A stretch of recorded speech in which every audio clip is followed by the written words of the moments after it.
Okay, thanks. Bye-bye. Principal Kwan's gonna be in the hospital till over the weekend. Is he gonna be all right?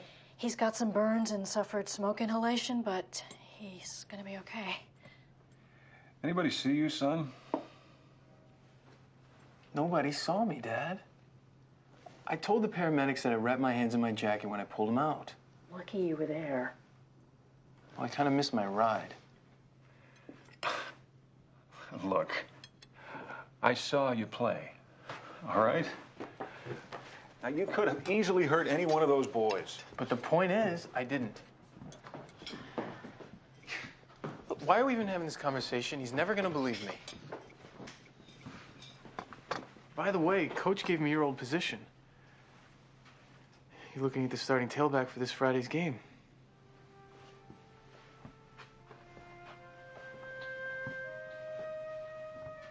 Don't everyone congratulate me at once. How did he get to be so stubborn? Gee, I don't know. Hey, wait a minute. I was not like that when I was his age. No, you were the obedient son who always obeyed his father and didn't run away one summer and try out for the Metropolis Sharks. Since when did you go and join the other side? Jonathan, Clark hasn't been able to do anything normal his whole life. No play groups, no Little League, all because we were afraid he might hurt somebody. He's a teenager now. Let's give him a shot. His gifts come with responsibilities. This isn't about his gifts. It's about his judgment. You're telling Clark that you don't believe in him. Of course I believe in him. What if he makes a mistake? And somebody suspects the truth? I do not want anyone coming on this farm and taking our son away from us. Well, if we don't start trusting him, nobody's going to have to take him away. He's going to leave all by himself. What's going on, most beautiful people of YouTube? I want to thank all of you again for stopping by, liking, commenting, sharing, all of that beautiful YouTube stuff. I hope that today is the day we earn your subscription here at Tully Television. We are the most awesomest, amazingest, underrated, unknown channel going on YouTube today. Because only together can we go straight to the moon, baby. But today we're going to start a new series of videos that I've been putting some time into. It's a show, but I'm not going to really do this under the boob tube picks, Bart's boob tube picks, right? That we follow the same rules kind of for the retro blast that we do here. Also movies that are 10 years or older and has made some significant change to the culture, whether it's a cult classic, whether it's amazing stuff they did with the special effects, the story, the way they filmed it, the way they acted, all that beautiful stuff. This is going to be a more introspective review, because I'm going to span this review the amount of seasons the show is at.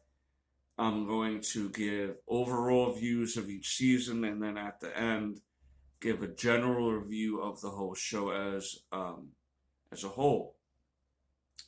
Each of these videos are going to have a few episodes that I think you should check out. That touches some base on the story that they're trying to present for the season, or that I just happen to like or notice certain stars in there that are kind of big and famous now. That show that we're going to go over is Smallville. And the playlist, I'm going to just name it Small Talk, you know what I mean? Because I think I'm clever. Yeah, I'm clever. Let me get into the main players of this particular season. We have Tom Welling, of course, as Clark Kent. Michael Rosenbaum as Lex Luthor, who is, in my opinion, like the best Lex Luthor. Gene Hackman is kind of it's there. Very close second for Gene Hackman, but Michael Rosenbaum did excellent as Lex.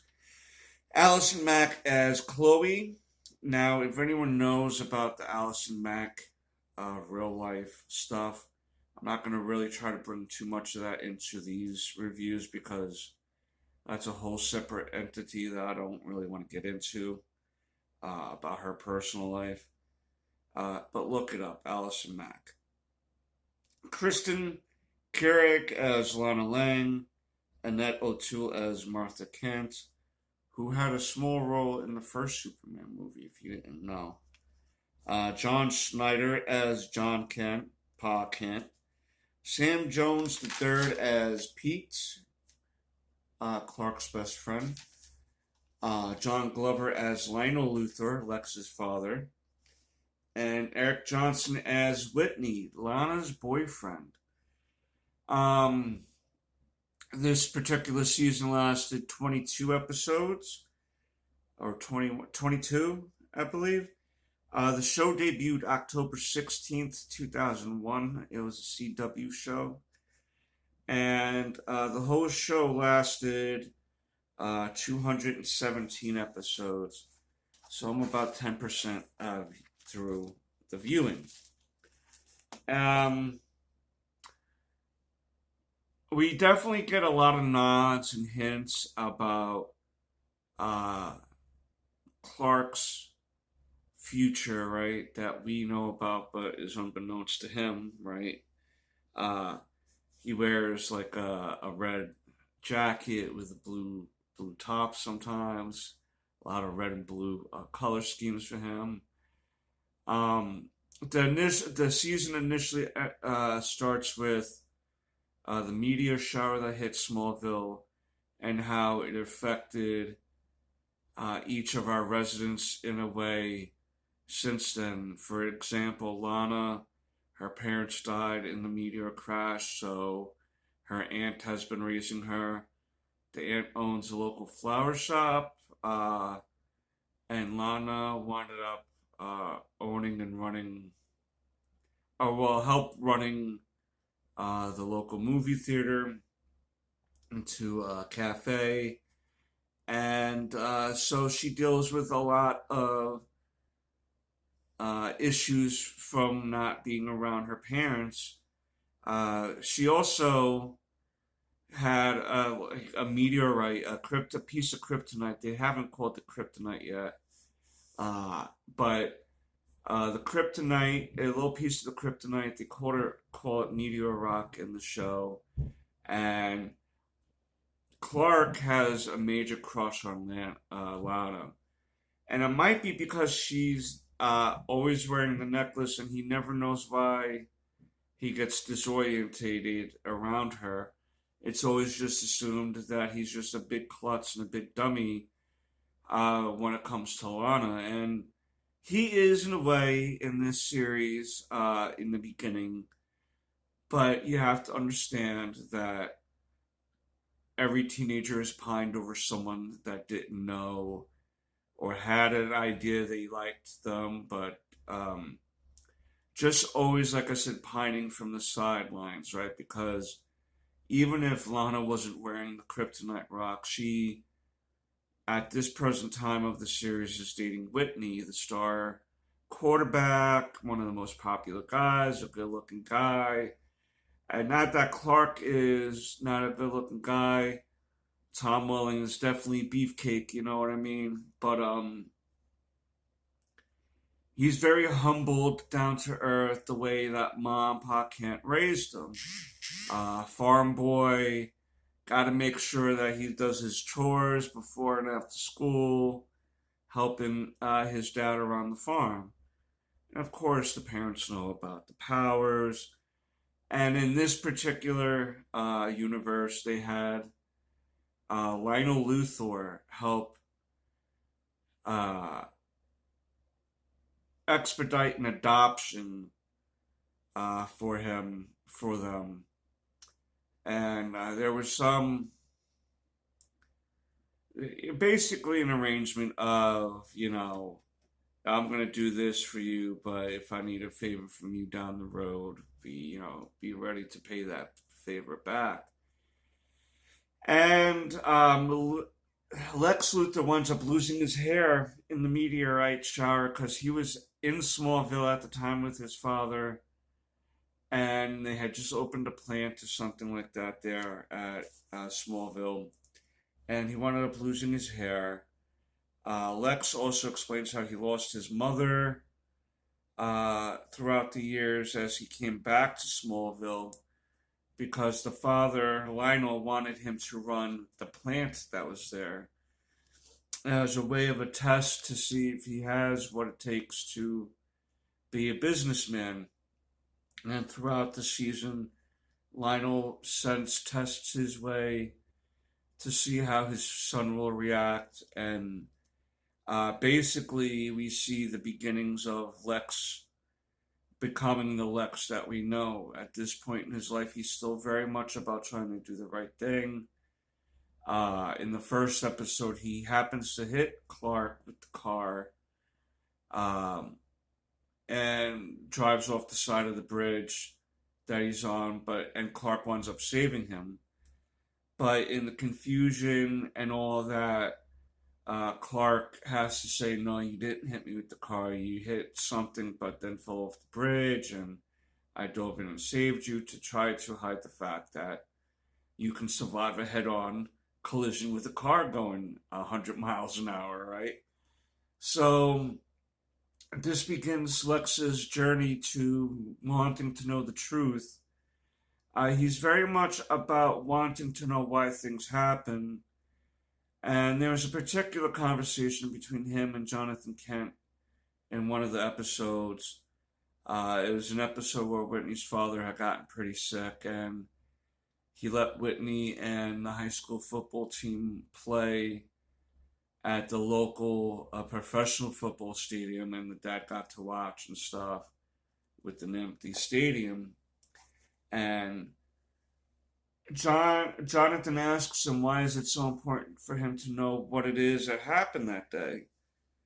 And Lex is just like, have you ever just had a miracle happen to you and you just want to know why it was you that had the miracle or whatever? What is the greater connection? And Jonathan's response is, well, sometimes we should just accept our blessings and move on. And it's one of those debates that maybe they're both correct, right? You don't want to become too obsessive over something, but you don't want to be too laid back about finding things out either. And Lex and Jonathan have a very standoffish relationship because he feels like he's going to be or is like his father, Lionel Luthor.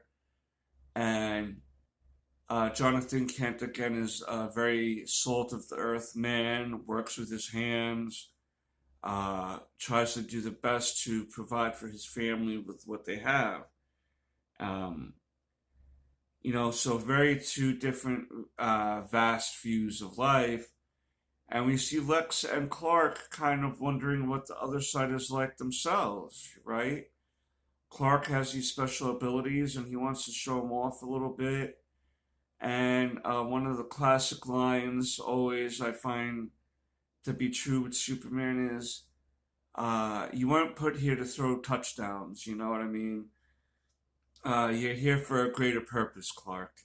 Because Clark just wants to be a regular dude and play football and do these things, but if he plays football, he can throw a football through someone's body, you know what I mean? He can tackle someone and they will explode on sight, you know what I mean? So it's very hard to know where the power level is, especially when you're in the heat of competition, the adrenaline is running. People get hurt as it is and forget about if someone is 10 times stronger than the average professional football player, right?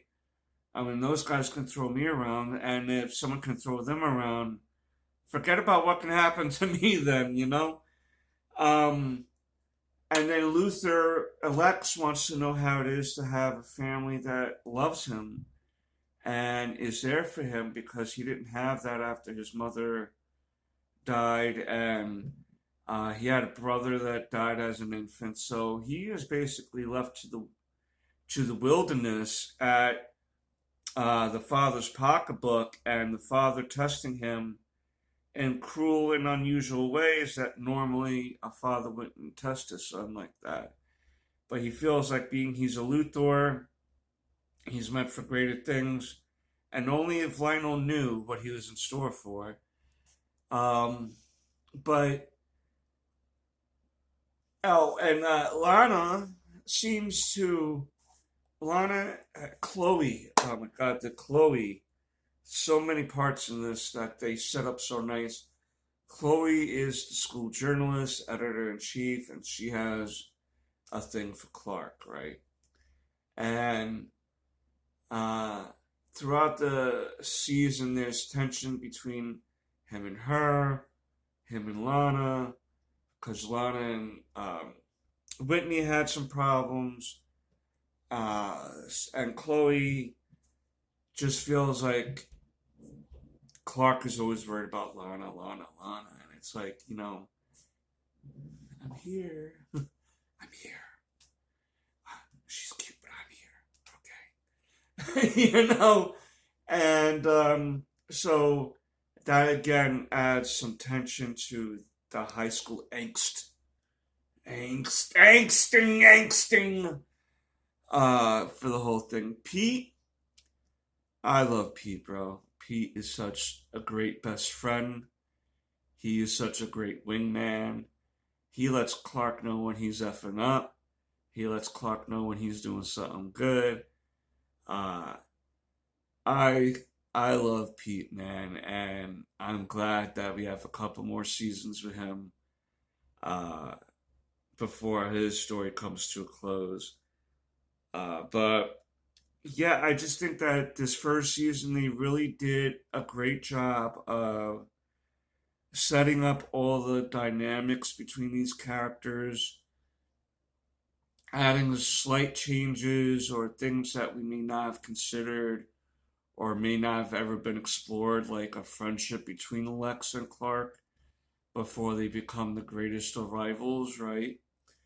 That's kind of how it starts sometimes, that there's a mutual respect or understanding of each other, and it leads into more dire consequences as time goes on, and it's good to see the chemistry between Tom Welling and Michael Rosenbaum is amazing. I think this whole cast was put together well. I think the special effects for the amount of time that was released ago, at this point 23 years ago almost, or 22 and a half years ago, that the CGI still stands up, the green screen still stands up. At times it's like you can tell it's a green screen a little bit, but it's relatively flawless. The transition from green screen to practical effect. I think it's a show that really incorporates how well you can do CGI and practical effects, and not always have CGI, because you can get real reactions through practical effects, real interactions, right, between people. And so I'm going to tell you I'm going to give you 5 episodes here that I thought you should definitely check out for this particular season. The first episode, of course, I believe you should check out just to see where the whole story begins. So definitely check out the pilot episode, season 1, episode 1. I also included an episode to watch out for is the season finale. Of course, you want to see where the new season's heading and what cliffhangers they leave season 1 on. And this particular episode is all the storylines coming together, and there's a major tornado happening, And Clark winds up leading the dance to see if he can go find Lana and help her because she was bringing Whitney to the bus station because he had joined the Marines after his father died near the end of the season, and he was getting shipped off, and she drove him to the bus station. And as she was coming back, that's when the storm got worse. She got stuck in a ditch. At the dance, Clark and everyone had found out about the weather emergency. As he went to the dance with Chloe, which was great and amazing to see.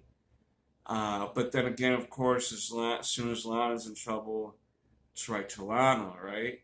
And that's going to cause probably a little discrepancy. But in this particular instance, she's stuck in a ditch, and when Clark finally got there, the Twister took her up, and that's where the episode ended.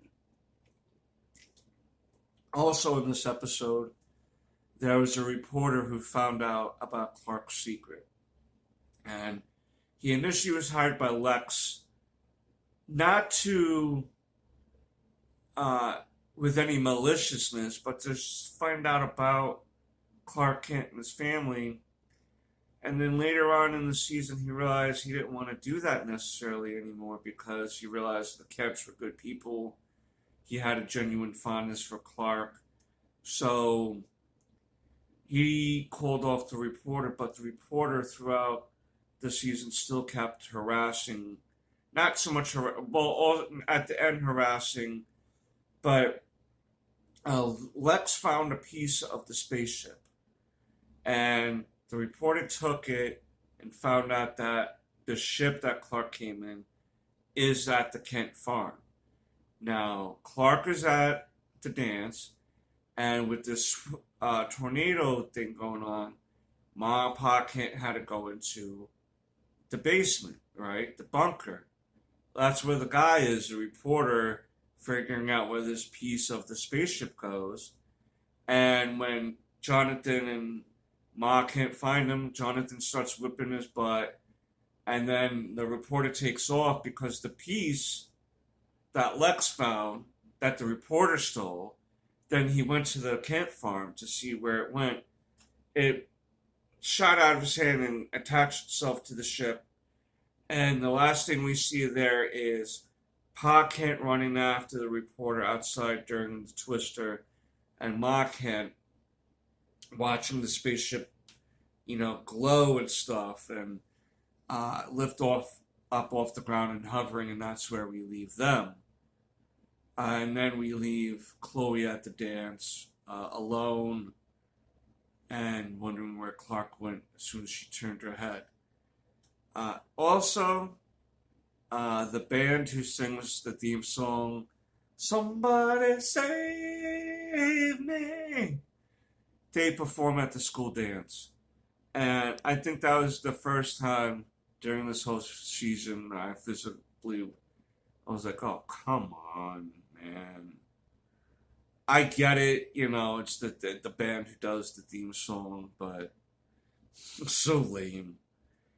And speaking of, real quick, the soundtrack to this season was great, man. It was like a lot of hits from back in the day that they used.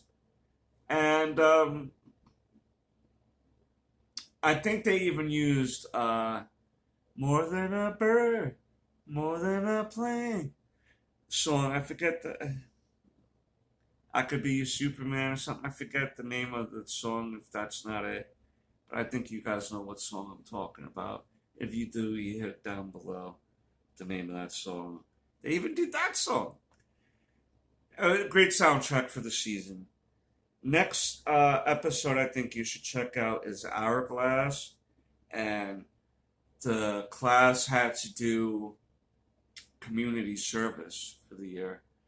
And Clark and Pete decided to work at an old folks home. And this one lady he was looking after or spending time with was able to tell fortunes by touching you. And she, of course, told Clark he's going to be a great man. She told Lex that, he's full of darkness, but also has a great future. Like he's going to make an impact in this world, but it's not going to be a good impact. And these type of things. And then she winds up passing away at the end, teaching Clark and us that to not forget that our elders can still teach us some lessons before they go into the next phase of existence. The next episode that I'm going to tell you to check out in season 1 is Leech, starring Sean Ashmore, who wound up becoming Iceman in the X-Men movies. And he also was in the show called The Following with Kevin Bacon, which I found to be an amazing show. We'll get into that one day too. But what happened during a class field trip collecting rocks, the character that Sean Ashmore is playing finds a meteor rock and keeps it. And his father is the teacher, and he's very much a hard ass, the father, and is always on him and making him feel like trash. And before the class left, he was on a bridge and he was thinking about jumping off. And then this lightning hit him as Clark tried to pull him off the bridge, and they gave him the powers, and Clark was powerless. And at the end, they wound up figuring out how to switch that up. And yeah, I thought that was a good little episode. Gave Clark a little taste of what it's like to be human. And the last episode I think you should check out from season 1 is Zero, which goes into Lex's past a little bit. There's this dirty cop that used to watch over Lex while he was in Metropolis.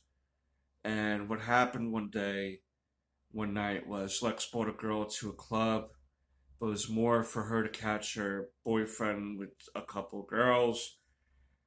She goes off. The boyfriend chases after her. Lex chases after them. And the boyfriend winds up getting shot. Initially, Lex called the dirty cop in, told him that he shot him, or the bodyguard shot him, and helped me clean this up, and they did.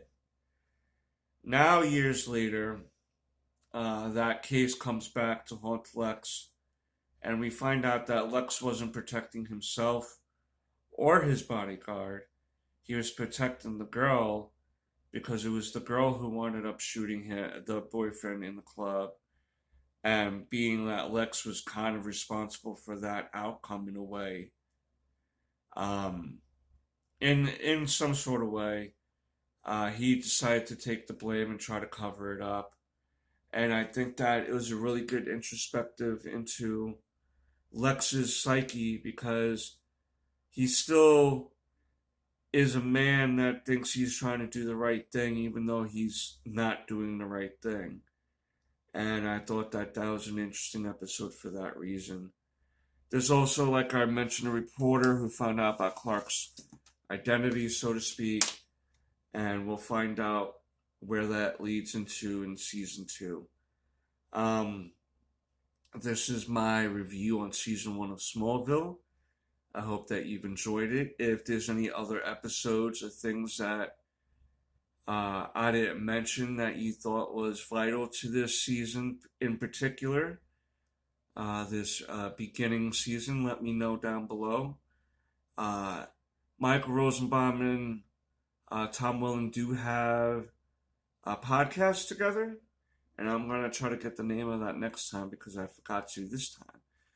But that's where I'm going to leave you guys. And again, thank you. But until next time, peace, Snuckums.